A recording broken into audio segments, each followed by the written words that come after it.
लाई है। सबसे पहले मेरा सभी साथियों को नमस्कार। और जैसा कि आप लोगों को पता है, अपना चुनाव प्रचार जो है बहन जी का वो निरंतर गति पकड़ रहा है। और दिन प्रतिदिन एक, वैसे तो इनके आने से पहले ही एक हवा थी भी शैलजा जी यहाँ पे आएंगी तो चुनाव एक तरफा है, उसी को ही देखते हुए हाईकमान ने उनको यहाँ भेजा। और आज लग भी रहा है उनका चुनाव कांग्रेस पार्टी के कार्यकर्ता ही नहीं, एक आम जनता जो है वो लड़ रही है। क्योंकि ये लड़ाई जो है एक दुकानदार की, एक आड़तीये की, एक किसान की, एक कर्मचारी की, युवा की जो बेरोजगारी से त्रस्त है, हर वर्ग की लड़ाई है।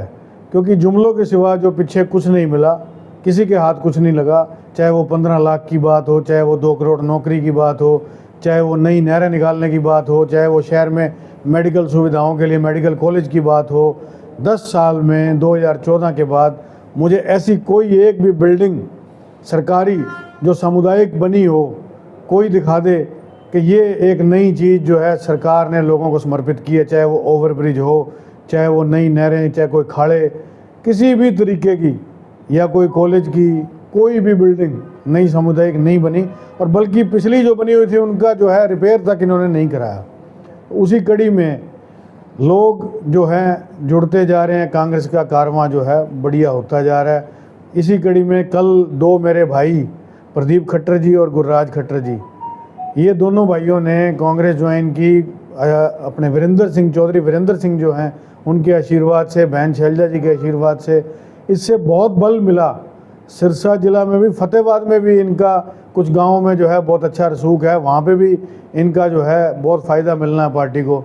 तो हम बड़े उत्साहित भी हैं कि दोनों भाइयों ने कांग्रेस ज्वाइन करके एक इलेक्शन के टाइम पे साथ दे के जो बल इनका मिला है, इनका एनर्जी जो है वो हम अच्छे तरीके से यूज़ करके कांग्रेस पार्टी के लिए फ़ायदेमंद साबित होने वाले हैं।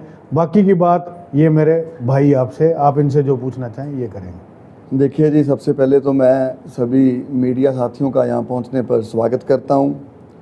और मीडिया हमारे देश का एक चौथा स्तंभ माना जाता है शासन और प्रशासन के बीच में। और चौधरी वीरेंद्र सिंह जी के साथ हमारे परिवार के पिछले 40 सालों से पारिवारिक और राजनीतिक दोनों संबंध हैं। और जब चौधरी साहब आज से लगभग 1 महीना पहले कांग्रेस ज्वाइन कर गए थे, तो उस समय से हमारी उनके साथ बातचीत चल रही थी कांग्रेस ज्वाइन करने की। और परसों हमारी फतेहाबाद के अंदर चौधरी साहब और बहन जी के साथ मीटिंग भी हुई। और कल हमने बहन कुमारी शैलजा जी के नेतृत्व में कांग्रेस पार्टी ज्वाइन की। देखिए, ज्वाइन तो आपने कर लिया, लेकिन जो लगातार आरोप आपके लग रहे हैं, कल मुख्यमंत्री ने भी ट्वीट किया और उनके ओएसडी साहब का भी बयान आया कि आप लोग दूर दूर तक मनोहर लाल से आपकी कोई रिश्तेदारी नहीं है। देखिए, पिछले 40 सालों से हमारा परिवार राजनीति में है और 2014 में हमारे परिवार को माननीय पूर्व मुख्यमंत्री हैं जो मनोहर लाल खट्टर जी, उन्होंने करनाल के अंदर पार्टी में शामिल करवाया था।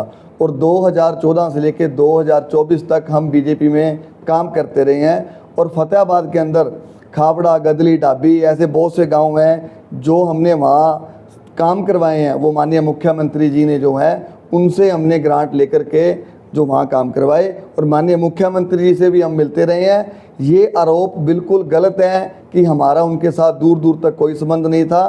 हमारे वो प्रदेश के मुख्यमंत्री थे। और एक तरफ मनोहर लाल जी ये कहते हैं कि पूरा प्रदेश मेरा परिवार है, और हम भी उस परिवार के सदस्य हैं। सवाल फिर दोहरा देता हूँ आपको कि प्रचार की बात नहीं हम कर रहे, हम ये पूछ रहे हैं कि रिश्तेदारी वाले मामले में जब उन्होंने डिनाई कर दिया कि हमारा आपसे पारिवारिक कोई संबंध ही नहीं है, तो आप कैसे कह सकते हैं कि हम खट्टर साहब के भतीजे? देखिए, हमने किसी भी अपनी जो पोस्ट है हमारी सोशल मीडिया या बहन जी की कोई ऐसी पोस्ट है, उसके ऊपर कोई भी ऐसी बात नहीं लिखी गई है कि हम मनोहर लाल खट्टर जी के भतीजे हैं या हम पार्टी छोड़ करके जो कांग्रेस ज्वाइन कर रहे हैं। हमने सिर्फ अपनी पोस्ट पे इतनी बात लिखी भी जो है हम आज बीजेपी छोड़ करके कांग्रेस ज्वाइन कर रहे हैं। और वीरेंद्र सिंह जी के आशीर्वाद से बहन कुमारी शैलजा जी के नेतृत्व में कांग्रेस ज्वाइन किया है और आगे जो है कांग्रेस के लिए काम करेंगे। भाजपा में आए थे उस टाइम भी आपने यही कहा था कि हम मनोहर लाल जी के भतीजे हैं। जब बीजेपी ज्वाइन की थी, जब बीजेपी में आए थे तब भी आपने यही बात कही थी। जब बीजेपी हमने ज्वाइन की थी तब ऐसी हमारी तरफ से ऐसी कोई बात नहीं थी। जो उस टाइम 2014 में हमने ज्वाइन की थी, कोई इस तरह से कोई बात हमने नहीं बोली भी वो हमारे रिश्तेदार हैं। हाँ, खट्टर सरनेम हमारा है, वो हमारा परिवार पिछले 40 सालों से, आप मैंने बताया, अभी राजनीति में है। खट्टर हम आज से 40 साल पहले भी थे, आज भी हैं और आगे भी रहेंगे। राजनीतिक बेनिफिट लेने के लिए तो नहीं आपने सरनेम खट्टर का इस्तेमाल किया ताकि आप लोग प्रभाव इसका? राजन जी मेरे बड़े भाई हैं और इनके जो बाबूजी हैं, इनके हमारे पिताजी और सूरज खट्टर जी के साथ अच्छे संबंध पुराने रहे हैं। ये भी आपको बता सकते हैं कि जब हम कांग्रेस में थे उस टाइम भी हमारा सरनेम खट्टर था, आज भी खट्टर है और आने वाले समय में हमेशा खट्टर ही रहेगा। अगर वो उसको परिवार के साथ जोड़ करके कोई ऐसी बात कर रहे हैं तो यह बात अच्छी नहीं है, क्योंकि एक तरफ हमारे जो हरियाणा की एक परंपरा भी है कि जो एक गोत्र होती है, खट्टर गोत्र होते हैं, वो दूर दूर तक हम उसको एक मान सम्मान देने के लिए चाचा ताऊ भी बोल देते हैं। ऐसी मतलब हमारे हरियाणा की जो परंपरा है। पार्टी आपने बदल ली है, क्या मनोहर लाल खट्टर जी से रिश्तेदारी रहेगी या पार्टी ज्वाइन करने वाली रिश्तेदारी खत्म कर रहे हैं यहाँ से? देखिए, रिश्तेदारी वाली बात नहीं थी, बात सिर्फ खट्टर सरनेम की थी। खट्टर सरनेम मैंने बताया भी हमारा पहले भी था, आज भी है और वो खट्टर सरनेम आगे भी रहेगा। सर 10 साल भाजपा में काम करने के बाद कांग्रेस पार्टी ज्वाइन करने का क्या रीज़न? देखिए, बात विचारधारा की थी। जब हमारा परिवार 30 साल कांग्रेस में रहा तो हमारे अंदर एक जो काम करने की विचारधारा थी वो कांग्रेस जैसी थी। तो बीजेपी के अंदर हमारी जो विचारधारा कहीं ना कहीं काफ़ी टाइम से जो है उनके साथ मेल नहीं खा रही थी। तो विचारधारा के कारण जो है हमने कांग्रेस पार्टी ज्वाइन की है, क्योंकि हम जो है खुली विचारधारा वाले लोग हैं। कोई भी व्यक्ति अगर हमारे पास आता है अगर और हमारे फ़ोन में अगर ताकत है तो हम उसका इस्तेमाल करते हैं। और बीजेपी वालों की अगर विचारधारा है, कोई भी व्यक्ति या कार्यकर्ता उनके पास काम लेकर के जाता है तो वो सबसे पहले उनको कानून झाड़ेंगे, कानून बताएंगे भी ये कानून नहीं है, ये ऐसा नहीं करता, और वो किसी भी कार्यकर्ता का कोई भी काम जो है करते नहीं है। कांग्रेस आप ज्वाइन कर चुके हैं, पार्टी को मजबूत करने के लिए क्या कुछ प्लानिंग आपकी आगे रहने वाली है? देखिए, मैं पिछले निरंतर 2021 से 2024 तक फतेहाबाद के भट्टू क्षेत्र में हमने बहुत काम किए। सिरसा क्षेत्र में भी हमने जो है काफ़ी ग्रांटें जो पूर्व मुख्यमंत्री थे उनसे लेकर के दी हैं क्षेत्र को।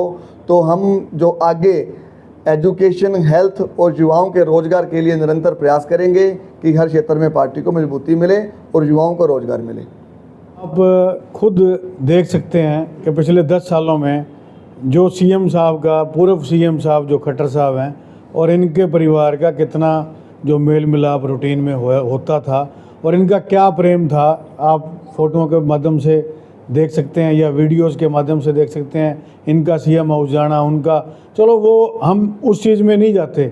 तो ये तो एक बुरी बात है अभी, एक इतना रिश्ता रखने के बाद एक कह देना कि मैं जानता नहीं, तो वो चलो इनका घर का, परिवार का, आपस का मामला है, मैं उसमें नहीं। लेकिन मैं एक बात कहना चाहूँगा, खट्टर साहब ने अब भतीजे बनाए थे, वो आज कह रहे हैं भाई उनका कोई इनके साथ मेल मिलाप नहीं है। अब एक भांजा बनाया हुआ है, 4 तारीख के बाद कहीं कहने लग जाए भी ये मैं भी इसको भी नहीं जानता, कहीं मेरा भी इसके साथ कोई मेल मिलाप नहीं है। तो मुझे ये डर है वो भांजा अपना ध्यान रखे, 4 के बाद कहीं भांजा भी और मामा ये रिश्ते कहीं तार हो के एक दूसरे को कहीं कुछ बुरा भला कहते नज़र ना आए। तो इसी के साथ मैं फिर दोबारा इनको बहुत बहुत शुभकामनाएं भी देता हूं और पार्टी इनका जो है बहुत अच्छे तरीके से इनका साथ लेगी और इनका जो हमारे शहर में बहुत फ़ायदा आएगा हमारे को। और शुभकामनाओं के साथ सबको जय हिंद, जय भारत।